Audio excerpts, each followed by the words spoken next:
I still remember the exact moment the day came on. It was late afternoon, the kind of hour when the sunlight becomes sharp and metallic and cuts and dusty windows. I was alone in the old training center, the one our town kept pretending to renovate, but never actually done. The hallways always smelled faintly of old varnish and something sour that clung to the walls. I had stayed behind after my fitness class to finish cleaning the mirror, because lately I had been avoiding getting irritated. I didn't know why at the time, but now I think I must have sensed something coming.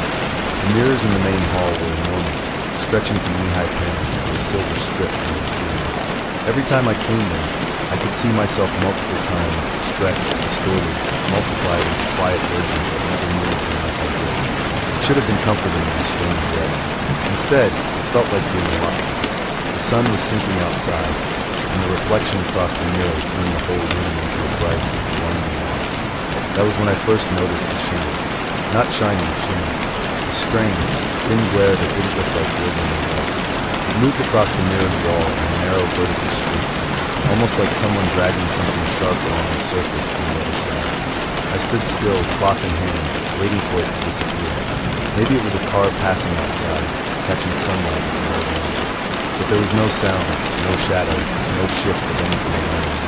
The streak kept sliding downward, slow and steady, like something mechanical. I told myself that mirrors do weird things. I kept cleaning. I kept pretending nothing felt wrong. But I couldn't shake the feeling that the streak had been higher a moment ago, almost at level, and now it hovered around my chest like it was tracing me. When I stepped back, it seemed to follow, adjusting itself, dragging along the glass, and tracking my hand. My throat tightened. I forced myself not to run. I turned away from the mirror, trying to focus on packing my bag. The shinning streak remained behind me. I could feel it, like a thin beam touching the back of my neck. My nerves buzzed. The silence in the hall felt heavy and strange. Even the hum of the old train made sense. When I finally looked back, the streak was gone. Instead, something else caught my attention in the reflection. It looked normal at first. Same clothes, same tired posture. But the lighting was off. The sun behind me was dimmer, yet in the mirror, everything looked slightly brighter, as if the room on that side held on to me more. That made me nervous enough to step closer. The glass was cool beneath my fingertips, colder than the air around me. I leaned in, studying my face, looking for signs of exhaustion and imagination. But something else pulled my eyes down. My reflection wasn't standing exactly where I was. It was shifted a few centimeters to the left. Not much, not enough for a casual glance to notice, but enough for my stomach to drop. I blinked hard, and I looked again, the reflection aligned perfectly. No shift, no wrongness, nothing to justify the pounding in my chest. I tried to laugh at myself, but the sound never left my throat. I shut off the lights in the hall and stepped out, trying to convince myself the weirdness was just a dream. But as I crossed the lobby, another mirror near the entrance caught my eye. The glass was dusty from weeks without cleaning. My reflection looked hazy, distorted, as if something behind the grime was pressing outward, trying to turn the floor in. I didn't wait to check twice. I stepped out into the cooling air and locked the door behind me. The evening felt strangely silent, like the whole world was holding its breath. That night, I kept thinking about the shimmer, that thin, moving streak, the misaligned reflection. My mind replayed it over and over until it all blurred together. Eventually, I fell asleep on the couch because my room felt too enclosed. The next day, I told myself I wasn't going to think about it, but once I entered the training center again, I could feel something different in the air. The hallways felt colder, the mirrors seemed darker, not in color but in mood, like the glass had been in. I avoided the main hall until the very end of the day. It felt like delaying bad news. When I finally pushed open the door, the room greeted me with an unsettling stillness. The sunlight again cast long beams onto the mirrors, but this time the streak appeared instantly. The same thin line, sliding slowly down me. I froze. My chest tightened like someone squeezing my wrist. The streak wasn't random this time. It was moving in a pattern, down then sideways and down again, as if tracing a shape. And then I realized the shape it traced was roughly the outline of a human figure. Every hair on my arms rose. I backed away, eyes glued to the mirror. But the streak didn't stop. It kept tracing, slow and deliberate, until the outline was complete. Then it stopped. A faint impression formed inside the traced shape. Not a reflection, not exactly. more like a shadow, a human-sized smear, darker than the rest of the mirror, standing slightly behind the glass surface. I stumbled out of the hall. My legs were shaking so hard I nearly tripped over the threshold. I didn't care. I locked the hall door and stayed out of it for the rest of the week. But it didn't stay contained. The shimmy began appearing in smaller mirrors around me, sometimes near my shoulder, sometimes beside my face, sometimes behind me, tracing a shape I never wanted to see fully clear. And every day, the reflection seemed to lag a little, a fraction of a second, a slight hesitation in the movement, barely noticeable, but getting in. The last time I saw it, I wasn't even in the building.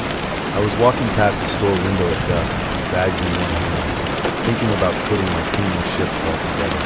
The glass glowed with the reflection of traffic lights, and I barely glanced at it. But in that brief glance, I saw my reflection turn its head toward me. I stopped breathing, my hands moving. The reflection straightened its posture, shoulders lifting in an almost released motion, as if it had been waiting for me to move. Then the streak appeared, running down the inside of the window. Fast this time, carving that same outline shape directly behind my reflection. I dropped my bags and stumbled away from the glass, but I couldn't stop myself from looking one last time. There were two versions of me in the reflection, one standing where I actually was, and one inside the outline, slightly behind the first, slightly darker, slightly sharper. And it was smiling. I don't know when the real shift happened. I don't know which side of the glass I'm supposed to be on, but every time I pass a reflective surface now, a brighter version of me, the one on the outside, looks a little different, a little less certain, a little less like the person I remember being. The other version is clearer, more defined, more confident, and I think one day soon it's going to take my place completely. Because the last time I checked the mirror, I wasn't the one smiling back. I remember the room as clearly as I remember my own room. It was the bright room on the third floor, the one with the old skylight that everyone avoided because the sunlight through it was too hard. I used to think the intensity was just because the glass was old and amazing. Now I understand there was something wrong with the way light behaved in that room, something I should have paid attention to before. I had been working part-time as a maintenance assistant at the community center. I didn't have many responsibilities, mostly checking rooms after events and cleaning up the usual mess of people left behind. But the third floor bright room always felt like an obligation rather than a task. Every time I pushed open its door, that strange, sharp sunlight would hit me directly in the eye, forcing me to speak. The walls looked overexposed, like an old photograph left in the sand too long. And the air, despite being still, carried a faint vibrating tension, as if heat shimmered even in the weather exposure. The first time I noticed the shimmer in there was on the far wall. A silver-white slash cut across the plastic, thin and moving gently, almost like someone dragging a razor of light lines. I shrugged it off then. Sunlight, I told myself. Sunlight was strange thing sometimes. But the streak kept appearing, always in motion, always in that same slow, deliberate manner, and always when I was alone. One evening, after closing hours, I stepped into the room to turn off the skylight lamp and saw the streak again. This time directly across the center of the floor. A narrow line of brilliant red, so bright it looked like a crack in the room itself. I moved toward my shoe, moving around as if searching. A chill shot up my leg. I backed away until my shoulders hit the wall. The line hesitated, and slowly drifted toward the opposite corner, disappearing into a patch of sunlight, so bright it burned spots into my vision. I left the room without finishing the view. I didn't even turn off the light. The next morning, the room was darker than usual. The clouds covered the sky, blocking any sunlight from entering the skylight. But when I opened the door, I saw the outline of the shimmering streak on the wall, like a scar burned into the surface, even though no light touched it. That was the moment I realized something was wrong. Light should not leave a mark. I ran my fingers across the scar. It wasn't raised or carved. It felt normal, but it shimmered faintly when I tilted my head, almost like it was aware of being touched. I pulled my hand back quickly. That entire week, the streak became bolder. It no longer waited for bright light. Sometimes I would enter the room and find multiple thin slashes flowing along the floor, moving as if mapping the space, tracing dimensions the room wasn't supposed to have. The lines always drifted away when I got too close, as though they sensed my presence. But the worst part wasn't the movement. It was what I saw when the lines converged. It happened on a Thursday afternoon. The center was nearly empty, because just a handful of staff closing the door. I went upstairs to lock the third floor and hesitated outside the bright room, knowing I needed to check it even though dread tightened every muscle in my skin. When I opened the door, the streaks were everywhere, dozens of them twisting across the floor and up the walls like flowing bones. They moved faster than I had ever seen, sliding toward the middle of the room, spiraling inward, forming a tight triangle. And then they stopped. A shape appeared in the center of the floor, formed entirely out of sheen. A human silhouette, but hollow, made of brightness rather than anything solid. It wasn't standing or moving. It simply existed in that impossible flowing light. I couldn't breathe. My vision blurred, but the shape remained razor sharp and almost painfully bright.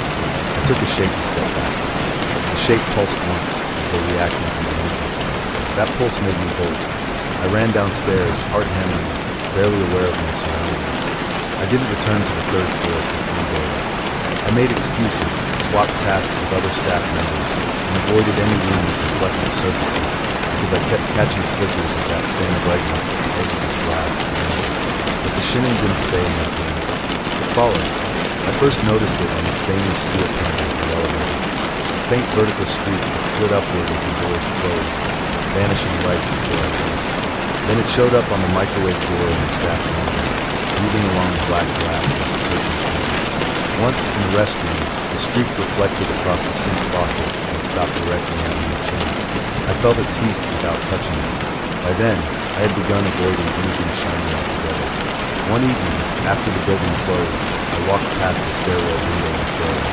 The reflection staring back at me wasn't harmed. Not completely. It had my posture, my height, my clothes, but the face was slightly too bright, as though light leaked beneath the skin. The shape in the window tilted its head a moment before I did. Not after. Before. I stepped away fast, refusing to look again. The final incident happened, and I went back to the third floor. I didn't intend to go inside the bright room, but when I reached the door, it was open a crack. A thin line of white light spilled into the hallway. Not natural. Too sharp. Too controlled. I should have walked away. I should have left the building without the backup. But curiosity or fear, or maybe a deeper instinct, made me push the door open. The room wasn't bright anymore. It was dim, as if the light itself had retreated. The skylight was fog-broken, blocking the sky. But on the far wall, a tall glowing outline stood merchant. A shimmering figure, brighter and more defined than the one I had seen. Not hollow this time, denser, sharper, the shape of shoulders, a faint suggestion of hand, a hint of a head turning toward me, though no features were visible. I felt a pull, subtle but unmistakable, like gravity tugging me forward. I stepped back instinctively, but the shape brightened. The light surged along the floor toward my feet, tracing a second outline around where I stood, almost like marking my position. I felt heat crawl up my leg, not burning, more like being skinned. I forced myself to run. My legs moved as if waiting for thick air, every step heavy. Behind me, I heard nothing, but I felt brightness pressing against my back, following me through the hall even after I turned the corner. I didn't go back for my backpack. I never went back at all. The shinning didn't stop. In my bedroom mirror that night, the outline appeared to me, just for a moment, behind my reflection. Taller, sharper, more solid, and it wasn't scanning anymore. It was aligning. Every night since, the streaks of light show up somewhere in the room. Sometimes across the wardrobe door, sometimes on the window pane, sometimes at the foot of my bed, tracing the silhouette of someone standing too close. The figure is getting clearer, more formed, more human, and I think it's not just trying to enter my world. I think it's trying to replace me.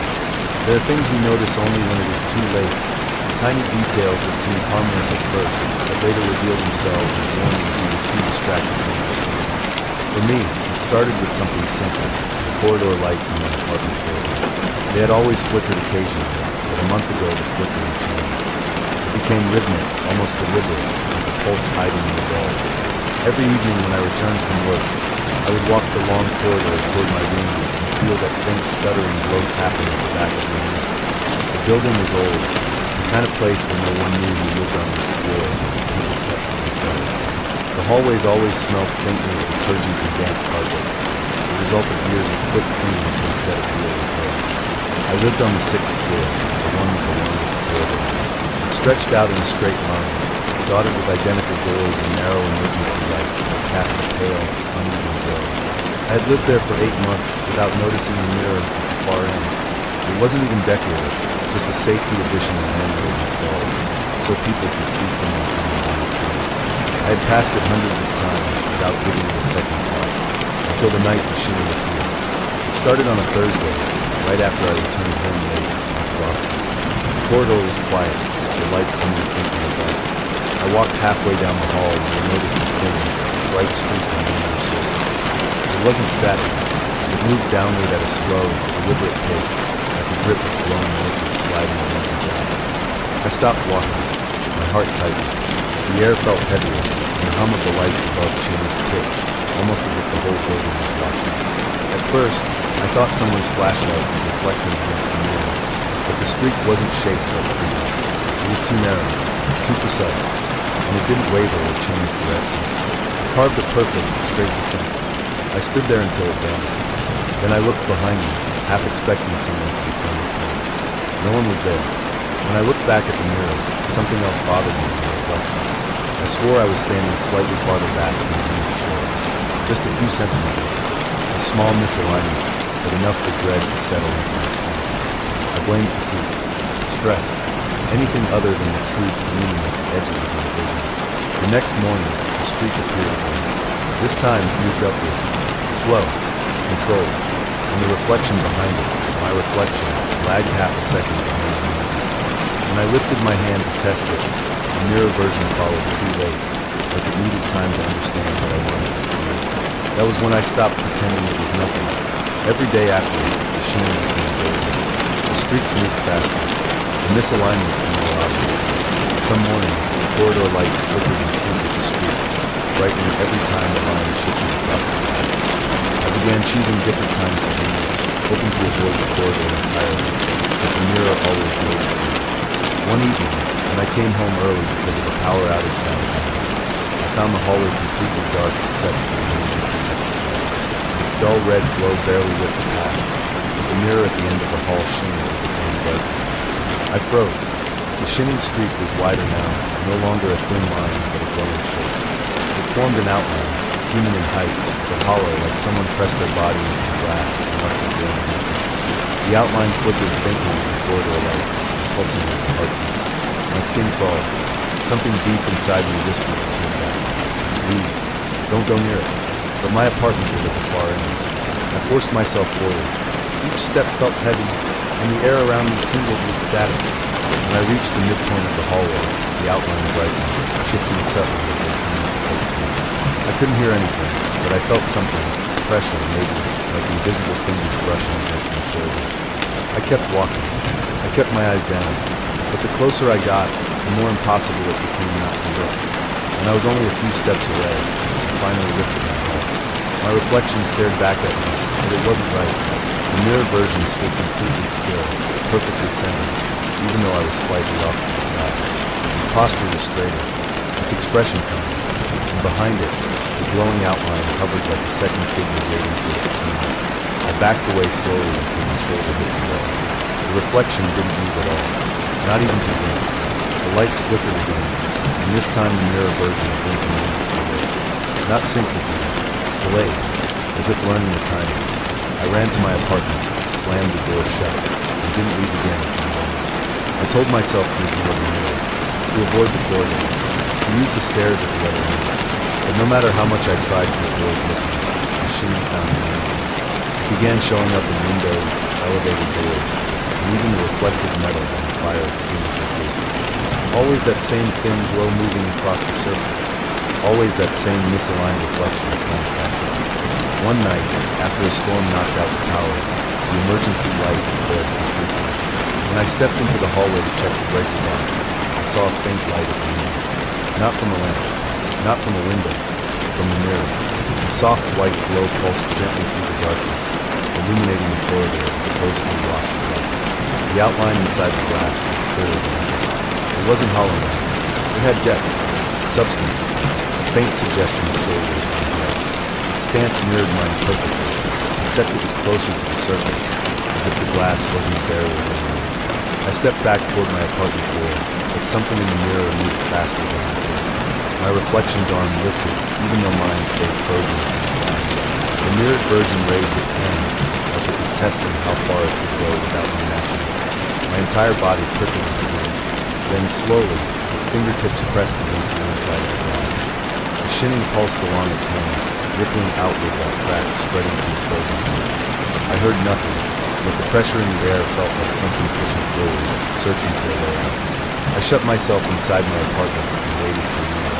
But the next day, the mirror wasn't at the end of the hall anymore. It was leaning against my apartment door.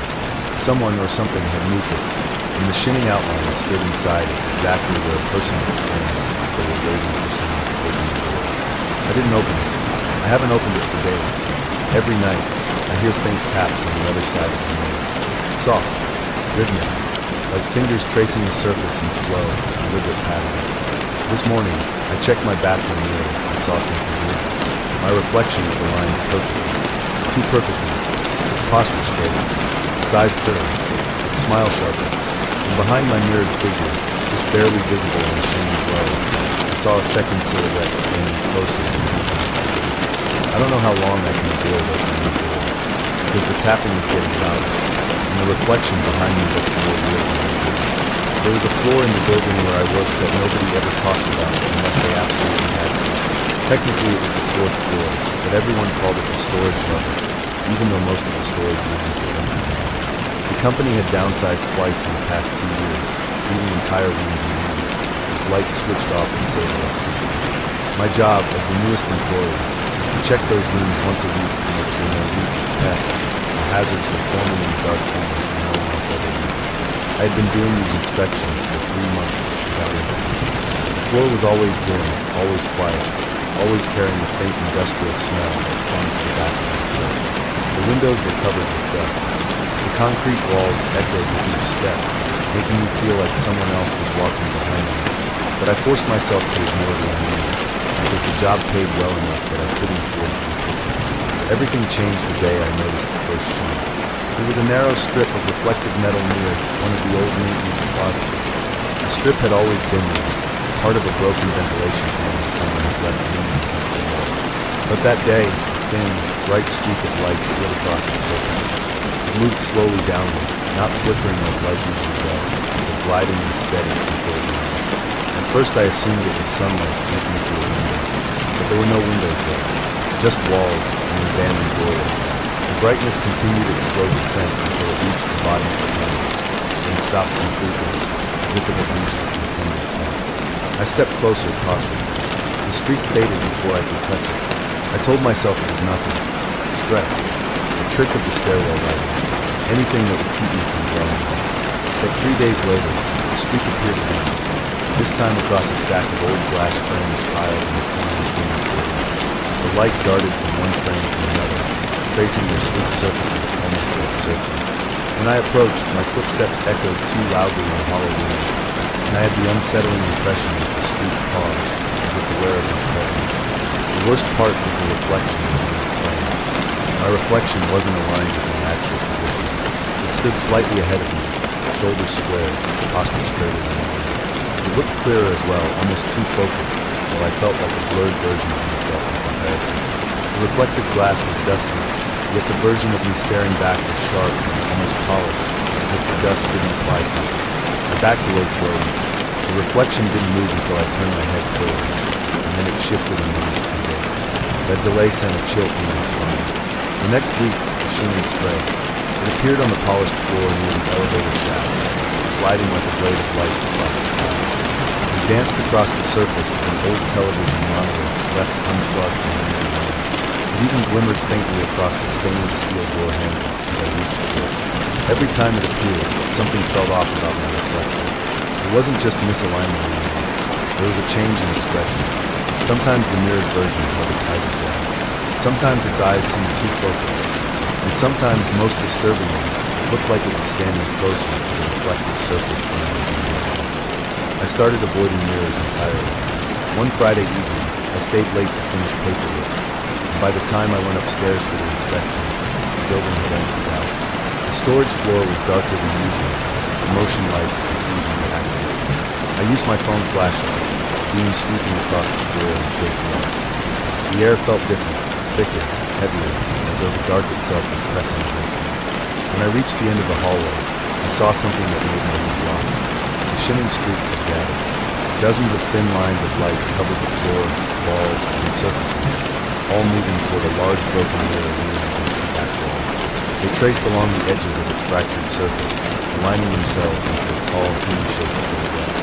The glowing outline pulsed faintly, brighter than any streak I had seen before.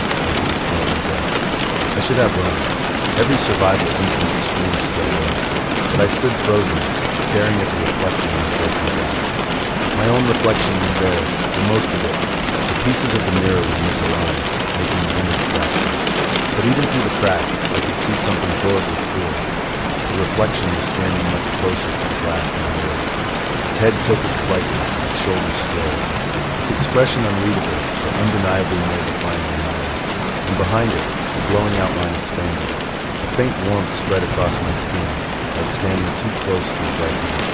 The streaks on the walls pulsed in time with my heartbeat, and maybe they were creating a rhythm. The mirror reflection lifted its hand, slowly, deliberately, pressing its palm against the inside of the fractured glass. My real hand stayed at my side.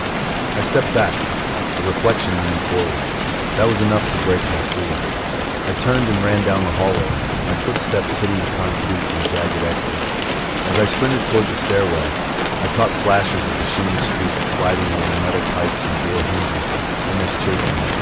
I didn't stop running until I reached the first floor. The next morning, I quit my job. I told my supervisor I was feeling unwell and needed to resign immediately. He didn't question it. Maybe he saw the look in my eyes. Maybe he had heard stories about the storage floor. I left without collecting my last paycheck. But leaving the building didn't stop the shimmer. Now it follows me home. At night, the glow slides across the microwave door. It shimmers along the chrome edge of my bathroom closet. It streaks across the darkened TV screen, even when everything is unplugged. Every reflective surface in my apartment seems to carry that faint, pulsing glow. This morning, the streak traced the edge of my bedroom window. I froze, staring at the glass. My reflection stood perfectly still. Too still. The eyes were brighter than they should be. And behind the mirrored version of me, just barely visible through the faint shimmer of light, the second outline stood closer and I think the storage floor wasn't controlled. It was only the first place I noticed something watching, and now it knows where I live. I've tried to convince myself for years that what I saw wasn't real, that it was just exhaustion and my imagination filling in the dark gaps of my building. But every time I close my eyes, I still see that flickering light. It happened during my night shift at the old district hospital, back when half the building was already shutting down and most of the staff refused to work on the third floor. They said the place felt wrong, but no one ever gave a clear reason. I thought they were just superstitious. That night, I was assigned to deliver some files to the storage room. The elevator wasn't working again, so I took the stairs up. The moment I stepped onto the third floor, the hallway felt cold and quiet. Too quiet. Even the hum of the AC had seemed to vanish.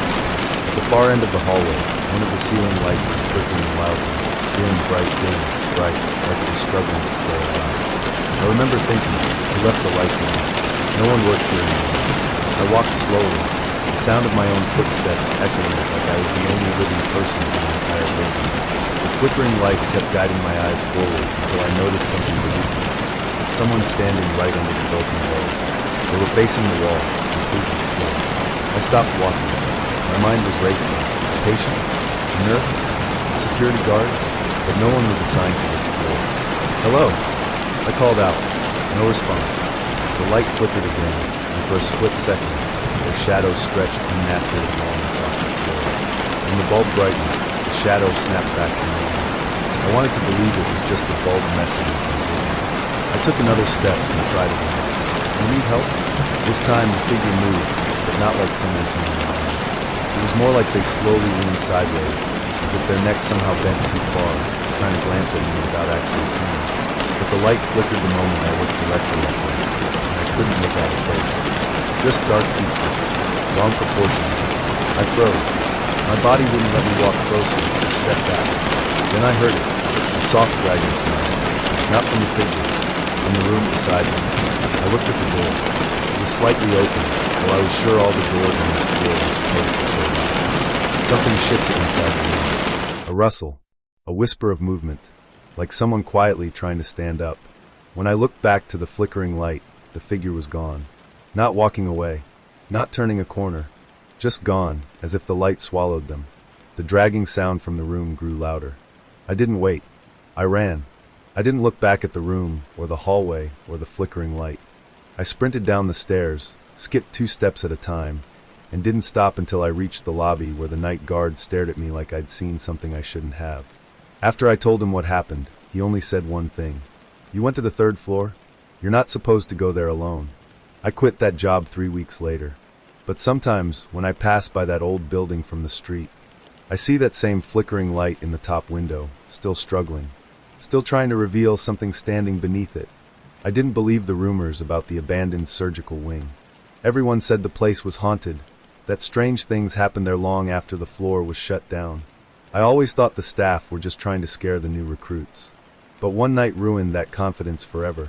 It was close to midnight, and I was doing routine rounds when the power flickered. Only for a second, just enough to make the hallway lights dim and buzz. I checked the breaker room, but everything seemed normal.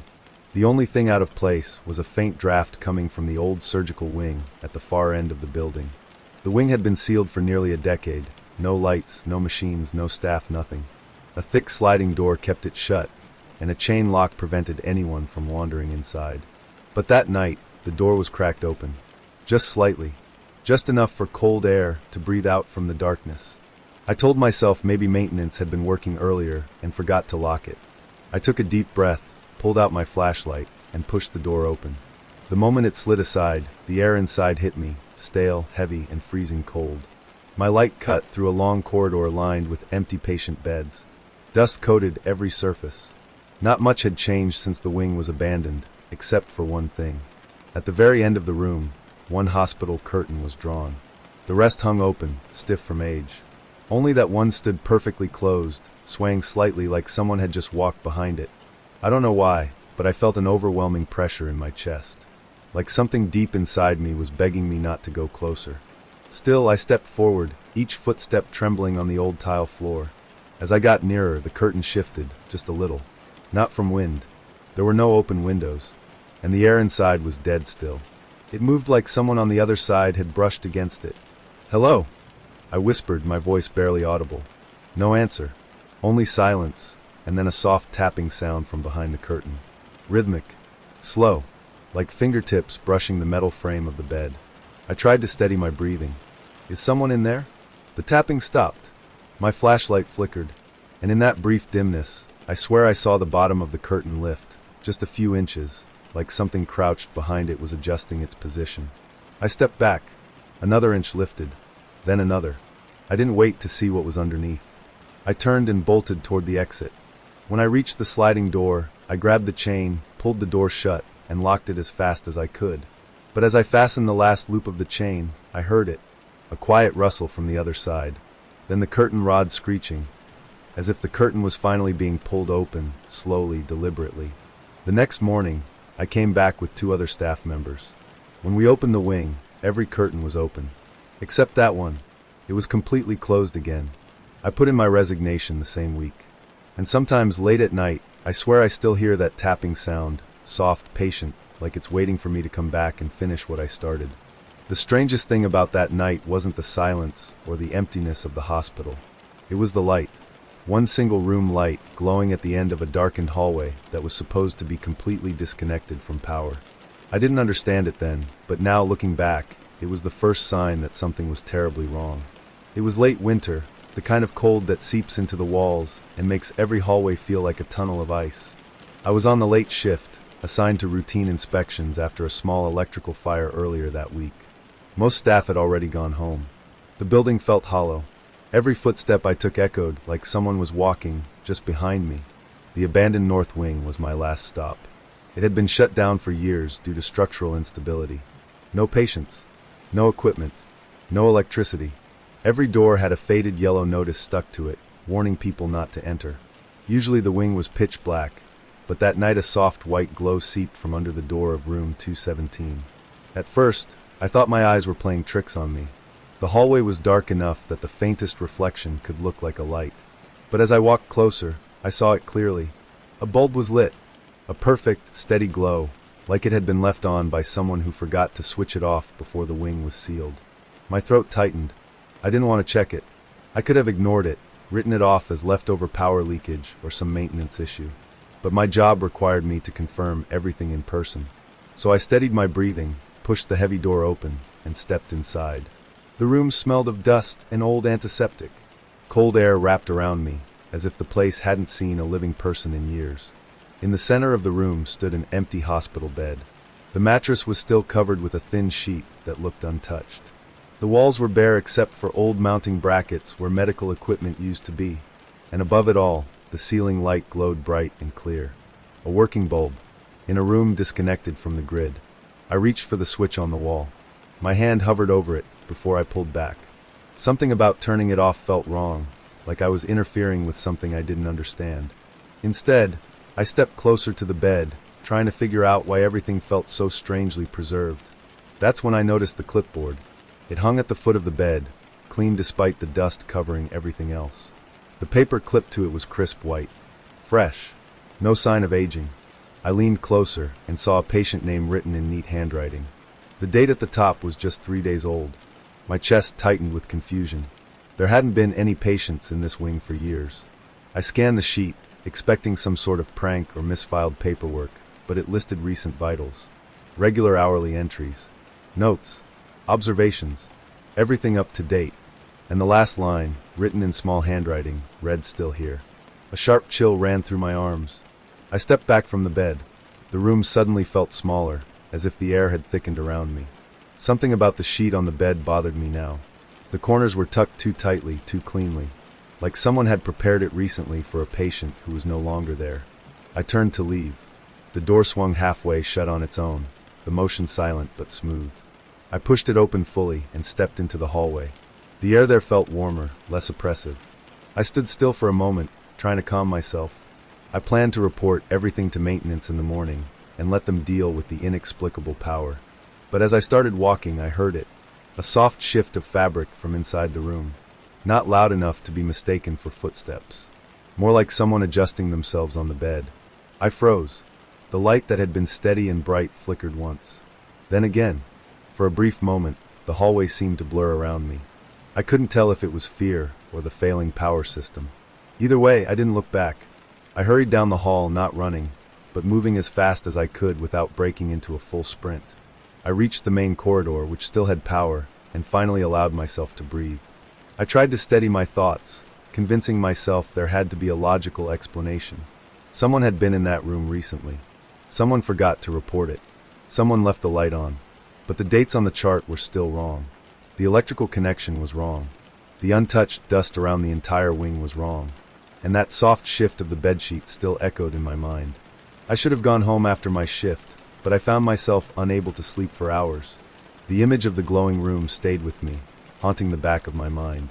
Every time I closed my eyes, I saw the clipboard. That last line, "Still here." I kept imagining someone lying beneath the perfectly tucked sheet, invisible or silent, waiting for someone to notice. The next day, I returned with a senior supervisor. The entire north wing remained dark, dead. The power was exactly as expected, disconnected. When we reached room 217, the moment I looked through the doorway, I felt a pressure in my chest. The room was completely dark. No working light. No bed. No clipboard. No sheet. Nothing. Just an empty concrete shell with peeling paint and exposed wiring. The supervisor locked the wing again and told me I must have mistaken the room. Stress, exhaustion, faulty memory. I nodded silently, but I knew what I saw. I knew what I heard. Later that night, as I walked past the sealed wing once more, I noticed something that made my stomach drop. A faint glow leaked out from under the bottom edge of the door to room 217. The same cold white light, exactly the same as before. And stuck beneath the door, barely visible, was a piece of paper. I crouched down, heart pounding, and pulled it free. The handwriting was the same as the chart. The letters were small, neat, almost calm. The note said only one thing: "You forgot to turn off the light."